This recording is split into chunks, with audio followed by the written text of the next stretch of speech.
ఈ రోజే సబ్స్క్రైబ్ చేయండి మీ ఫేవరెట్ షోస్ చూడండి. నువ్వేదైనా అనుకో అనన్య, ఆనంద భైరవి గారి గురించి నువ్వు నాతో అబద్ధాలు ఎప్పటికీ చెప్పించలేవు.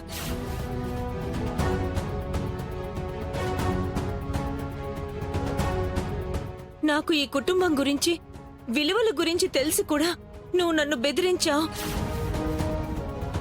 డబ్బు వాసన చూపించావు. కానీ నా మనసుకు నేను ద్రోహం చేసుకోలేను. నీలా నేను ఎథిక్స్ లేని కాను.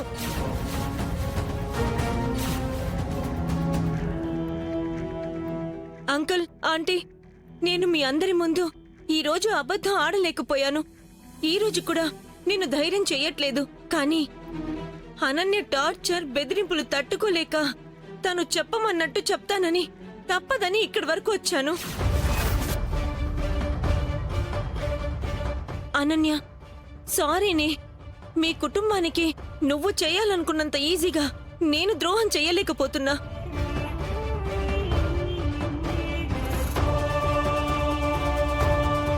ఇంత మంచి కుటుంబానికి కోడలయ్యావు, అది నీ అదృష్టం. కాని దాన్ని ఇలా చెడగొట్టుకుంటున్నావు, అదే నీ దరిద్రం.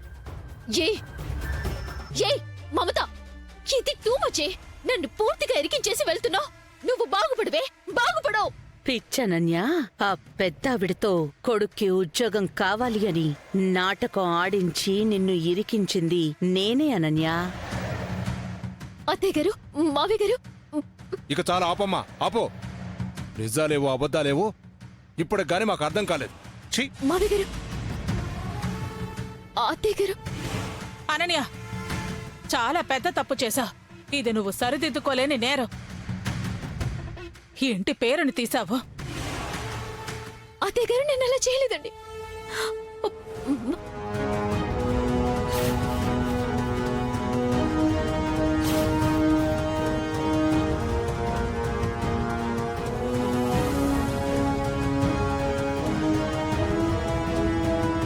నువ్వు నా మీద ఎన్ని విషపు అస్త్రాలు ప్రయోగించినా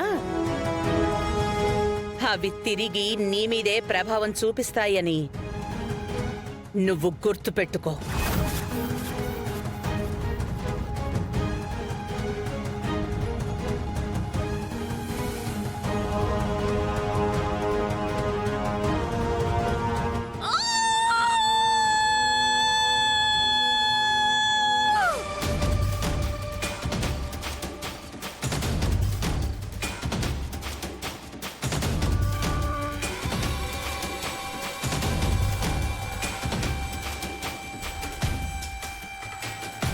ఏందమ్మి శరణ్య, ఏమై ఉండాది?